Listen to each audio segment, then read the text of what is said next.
More on the details that are emerging, the killing of Anwar al-Awlaki in Yemen today. That is our big story. Lois Fox following that for you. We'll have the latest developments on that coming up in just moments. We're also talking about book banning week, and the American Library Association has come out with a list of books that have been challenged or banned. And one of the books that they are encouraging you to read because it has caused so much controversy is the Koran. Joining us this morning is Imam Omar Inshanally and Dave Welch of the Houston Area Pastor Council. Gentlemen, welcome to Houston's Morning News. Nice to have you both on. Great to be here.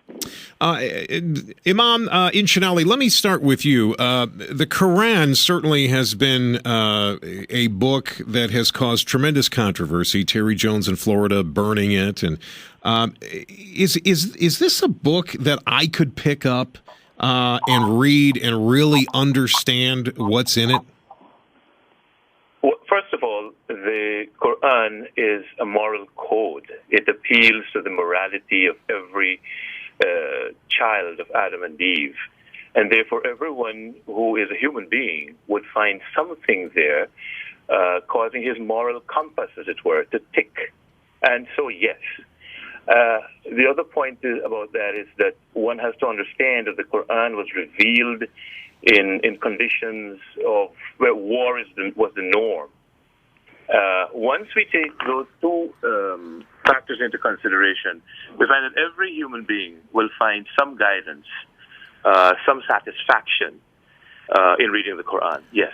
All right, Imam Inshanally, thank you. Dave, let me ask you this. Do you ever think the Bible, what would happen if the Bible was put on a list of books that the American Library Association was encouraging people to read? Don't you think there would be some pushback from that?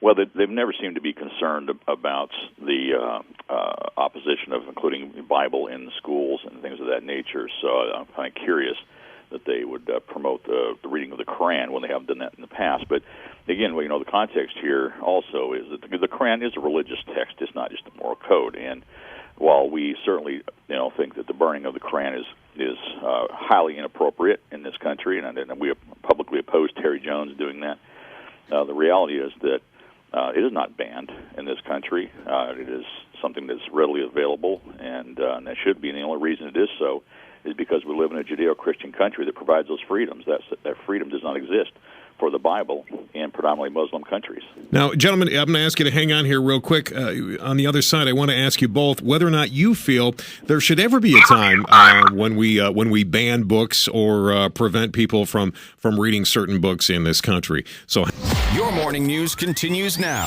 on KTRH. KTRH News Time is 7:23. We're talking about book banning week, and joining us right now is Imam Omar Inshanally and David Welch with the Houston Area Pastor Council. And gentlemen, I want to thank you again for taking the time. Dave, let me start with you. Many times schools have banned or restricted books from their students, and Texas certainly has been the forefront of this, especially back in 2006. Texas schools banned 46 different books. Do you think there's ever a time that we should ban books in schools or in general? Well, absolutely, and the reason is because we have a responsibility to determine what is appropriate in given situation, especially in the schools. And the fact is that most of those books, if you look at the ALA's list, including things like It's Perfectly Normal, are fundamentally sexually explicit materials. They are issues that attack another religion, usually Christianity. So there is reason to have standard, especially in our public schools. Imam Omar Inshanally, your thoughts on that? Do you feel? I agree. I agree with David. One has to be responsible, especially when there are young minds, which are easily could be influenced one way or the other. We want to raise responsible, productive citizens. We do not want to raise bigots, or we don't want people who might take information in a wrong way and therefore become counterproductive.